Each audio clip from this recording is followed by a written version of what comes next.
Great Hurricane and Tidal Wave, Rhode Island, September 21st, 1938.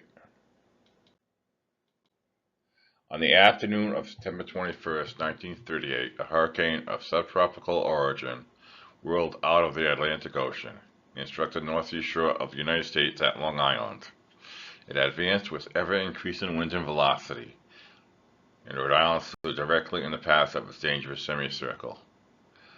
Mountain winds and a blinding torrent of rain heralded this fury in mid-afternoon. Before night fell, 312 men, women, and children were dead and missing in this state and on immediately adjacent shores of Massachusetts summer resorts.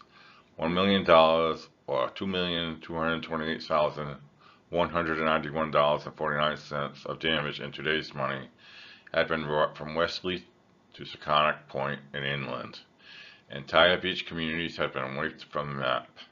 The state's contour was changed. Beaches had been obliterated, thousands of trees and utility poles felled.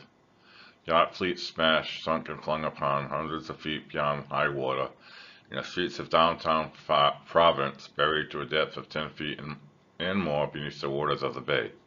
Never in history has such a disaster visited these shores. No more recital of statistics on damage and death could tell the story of that cyclonic madness. It had to be learned from the lips of the man, whose wife and children were torn from his arms by towering waves on the South Country shore. From the priest who was his mother rode the screaming wings of the storm from the west to the east shore of Narragansett Bay.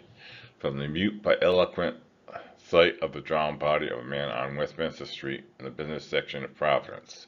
The story can never emphasize too much the element of people's unawareness of the hurricane's imminence and the strange weird thought, even as the wild storm was shattering the community, that it was a fantastic piece of imagination, a mad dream.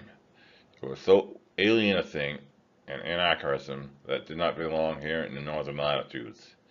It was this very element of unawareness that cost scores of lives, the lives of those who stayed and thought they were safe and were swept away when a sea whip of two great heights, engulfed them in their homes. But it was no dream when Rhode Island counted its dead, its more than 16,000 stricken families, its wrecked buildings and wharves and ships, and its devastated communications, lighting, and transportation systems. For hours after the winds and waters abated, this state might have just been, like a lifeless commonwealth as far as communication with the outside world was concerned. It was days before some small communities were again linked with that complex network of lifelines that so governs modern civilization. Great cries call forth the best, and the worst. The nature of man and the hurricane of September 21st did just that. The days that followed brought tales of heroism that swelled the heart and renewed the faith in man's spirit and spirituality. Into the face of the storm's unbridled wrath, men flung their puny strength to go to the rescue of the drowning. Some of them won, others exemplified that greater love and laid down their lives that others might live. But it must be recorded, too, that even before the flood waters subsided and the howl of the wind died down, looters descended upon the devastated areas, summoned by some obscene grapevine telegraph to pick and claw at the vitals of a stricken community. Jewelry shops were stripped, windows were smashed, and looters, streaked with the mud of flooded gutters, crawled in to sieve and pilfer. Boats cast upon the shore were swept clean, yachts of their fittings, fishing boats of their gear. Small craft were even lowered aboard trucks in the dead of night and carted away.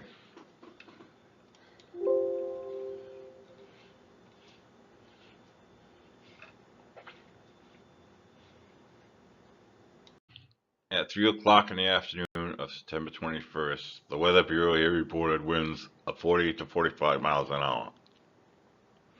And 10 minutes later, by telegraph to the Journal office for a news service, came a hurricane warning to the effect that a tropical disturbance would cross the Long Island Sound and reach the Rhode Island-Connecticut border early tonight.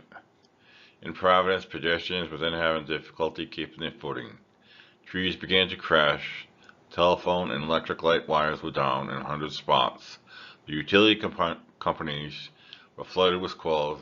There was perhaps a touch of wiry humor in the call that came to the Providence Journal office. A woman wanted to complain that a tree had fallen on her property, and the forestry department wouldn't do anything about it. Not until later was the picture of fast approaching fury on the coastline pieced together. For even in mid-afternoon, communication was difficult. At Wesley Charleston, all along the exposed South County shore, the wind began to build up at 2:30 o'clock. The surf rose high, and at 3:30 p.m., more than 3 hours before scheduled high tide, the Atlantic had reached its expected high water mark. It was an evil omen of what was to come. Briefly, torrents of rain were driven almost horizontally before the wind at about 3:30 o'clock. It was a new and threatening note in the voice of the gale as it tore through the canyons of streets, threatening to tear the very clothes from a man's back.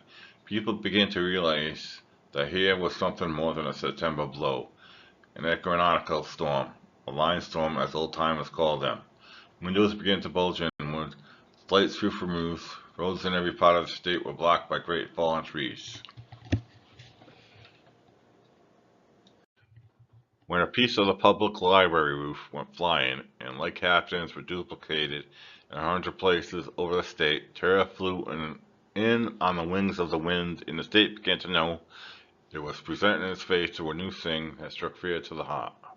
The tale of the outlying areas was told only by the fact that one by one they were severed from all communications with their neighbors and with the heart of the state, at Narragansett Bay. The whirling winds advanced north, and at 5:05, the Weather Bureau clocked the velocity at 87 miles an hour. Rhode was then officially experiencing a hurricane, as measured by the Beaufort scale. The battered pedestrians in Providence, the fishermen of the shore who watched their means of livelihood smash into matchwood, and those of the isolated areas whose home collapsed in surging waves of tide, who themselves struggled in the clutch of the water fathoms deep, needed no Beaufort scale to tell them of the hurricane's force. Of necessity, the record must be set down in piecemeal fashion, because fantastically different experiences were suffered by different sections of the state. End of Part 1.